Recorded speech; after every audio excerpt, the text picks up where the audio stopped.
doesn't love a good superhero or a superheroine? Am I right? I mean, if I had a superpower, it would probably be like flying or something.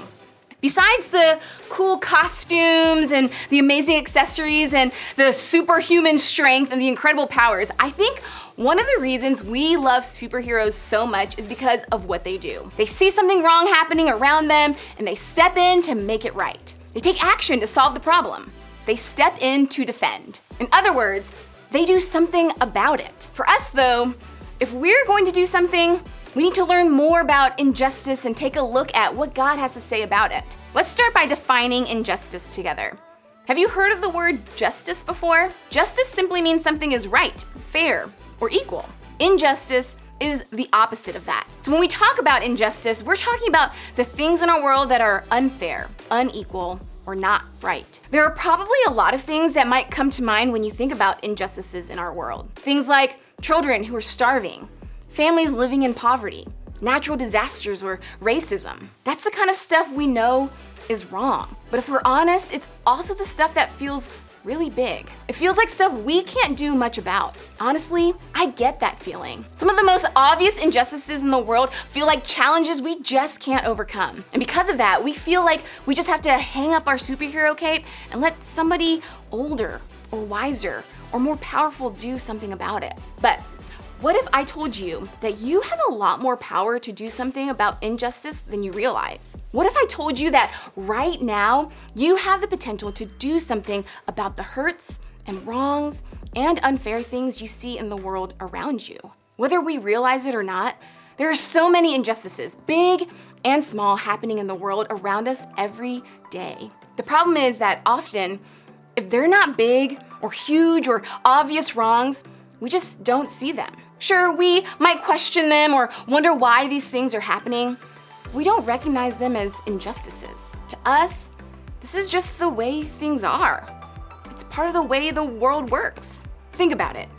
Did you know that some teenagers can afford to get a tutor when they're struggling at school, but others can't? Some people don't get to join the team because they can't pay the fees. Some people have to protest in the streets in order to get their voice heard. Did you know that some schools can give all their students laptops for distance learning, but others don't have access to that kind of technology? Some students are forced to wear the same clothes every day. Two students of different races can get caught for the same thing at school, but only one might get in trouble. Some middle schoolers get bullied every week on Instagram, on TikTok, on Snapchat, but nobody speaks up about it. Did you know that a guy and a girl might have the exact same grades in class, but one will be treated like they're smarter?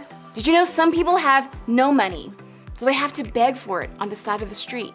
For some of you, this stuff isn't brand new. You notice it because you've experienced it. You see it because you've lived it. For you, some of this injustice is very real, but for others of you, this may be brand new stuff that you're just noticing. And all of this stuff, the stuff that's happening in your school or in your community or your neighborhood or even right here at church that just feels off to you, that stuff is probably the result of some kind of injustice, some kind of unfair or unequal treatment of people. So what do we do about it? I think there's something inside of most of us that wants to see things made right. We can't be part of the solution to problems that we don't even see as problems. Remember, we said the first step to making things right is to simply start seeing. So how do we do that? What can we do to open our eyes to the injustices around us? Let me let you in on a secret. We aren't the first people to have this problem. We aren't the first people to experience a world filled with injustices. And we aren't the first people to not notice them from time to time. We aren't the first people who needed a little help opening our eyes and seeing injustice. I think that's part of the reason Jesus made a habit of pointing out things to people that they hadn't seen or noticed before. So much of his ministry on earth was about helping people see the world through his eyes. And today we're gonna look at one of the times he did just that. There was this guy named Matthew who actually experienced life with Jesus. He knew him, he followed him, and he wrote down a lot of what he saw Jesus say and do. And today we're gonna take a look at some of what Matthew wrote down. So when we're reading his account of Jesus' life, we're reading it from somebody who saw and experienced it firsthand. That's pretty cool. In this particular encounter, Jesus was trying to help those who were listening to him speak understand that part of following him means seeing and caring about the injustices around them. And what we're about to read, Jesus was comparing the righteous people to the unrighteous people. Now, when we talk about righteous people, we're talking about people who do good and want to help others. And when we talk about unrighteous people, we're talking about people who don't do good and aren't willing to help others.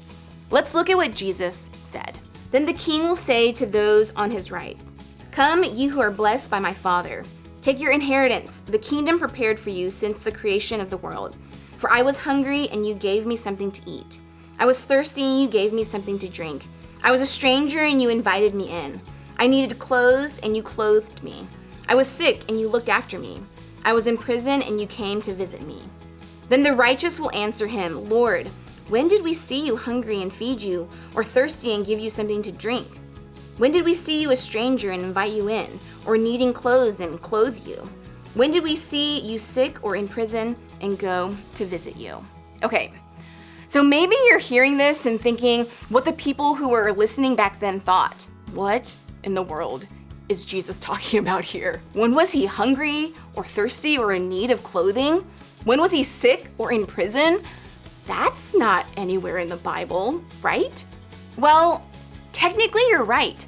Those injustices didn't happen directly to Jesus, and so his followers didn't really see them. They didn't recognize that responding to them might be important parts of showing their love for him. But look at how Jesus responded. The king will reply, "Truly I tell you, whatever you did for one of the least of these brothers and sisters of mine, you did for me." Did you catch that? Jesus was saying that the righteous people, which remember, is just another way to say people who choose to do good and want to help others, are people who see and look for the injustices around them.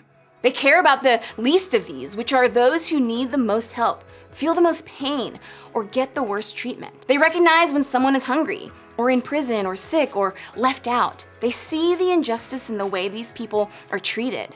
They see the injustice in their circumstances. They care about it. They act on it. They do something about it. Why? Because in caring for those who are being treated as less than or left out, they're showing they care about what Jesus cares about and that they love the people that God loves. I think the people listening at the time probably struggled with some of the same things we struggle with when it comes to injustice. They didn't see it. They didn't recognize it happening around them, and because of that, they didn't respond. But Jesus was reminding us that his people are those who look for people in their neighborhoods or schools who need the most help. They feel the most pain or get the worst treatment. And whether you're a follower of Jesus or still trying to figure out this whole faith thing, I think this is important for all of us because we all want a world that's better, right? We all want the wrongs we see to be right. We want things to be fair and good and equal. And God wants that too. And that all starts with seeing. Before you do something about injustice, you have to see it. It's easy to think something you don't really see isn't really there. It's easy to think that because you don't recognize it or aren't impacted by it, and it just isn't that big of a deal. But the truth is that injustice is everywhere. And if we want to be people who do something about it, we have to start by seeing it. Remember, before you do something about injustice, you have to see it. Now, if you are experiencing any of the injustices we talked about today, and I know there are some of you who are, I want to say that I am so sorry. What you've experienced isn't right or fair or good. But I don't want you to check out just yet, because what you are experiencing matters. And we're going to be talking about what to do when you're in that situation more next week. But for today, though, I want us to focus on this. We have to see the injustice before we can do something about it. So how can we open our eyes to the injustices happening in our world? First, move close enough to see it. You know those eye charts you have to look at when you go to the eye doctor? It's harder to read the letters and words on them when they're like far away, right? The closer you get, the easier it is to recognize what's on the chart. Well, the same is true with injustice. If we want to see injustice in the world around us, we have to be brave enough to stay close enough to see it. We can't turn our eyes or shrug it off even when what we see makes us feel uncomfortable. Instead, we have to put ourselves in the position to see it. That means maybe getting to know someone at school who's different than you. It means talking to a few different trusted adults about some of the questions you have about potential injustices you see in your school or your community or your neighborhood. It even means asking God to help you see it, to change the way you see the people and the circumstances around you. Second, be curious enough to learn. The quickest way to see injustice is to listen to the people experiencing it. So try that. Stop and listen. When someone tells you about an injustice they've experienced, just listen.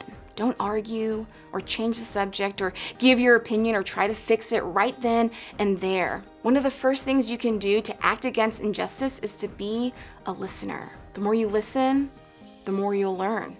And the more you learn, the more you'll see.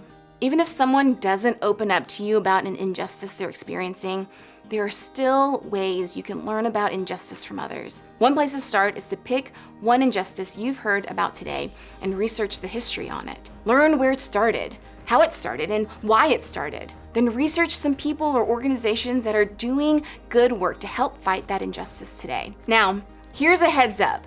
This stuff might make you uncomfortable at first. It might be hard to hear about or difficult to see somebody experiencing injustice around you. And it's certainly awful to experience injustice yourself. You might struggle to understand it or recognize why it's so bad or even agree that what someone is telling you is wrong or unjust. Don't shy away from the conversation just because it makes you uncomfortable. Instead, do your best to listen.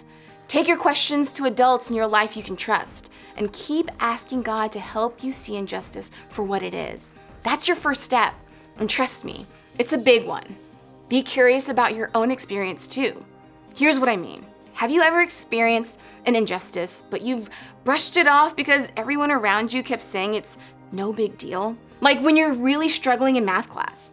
Some of your classmates can afford to get a tutor after school, but your family just doesn't have the extra money to do that. So you study as much as you can on your own just to get the passing grade. Or maybe you've even participated in injustice without realizing it. Like when you made a hurtful comment on social media that upset someone of a different race than you. You just didn't understand what your comment meant in the first place, so you didn't see why it was such a big deal. You can't know what you'll discover until you get curious. So be curious about how injustice may be impacting your life and the lives of those around you.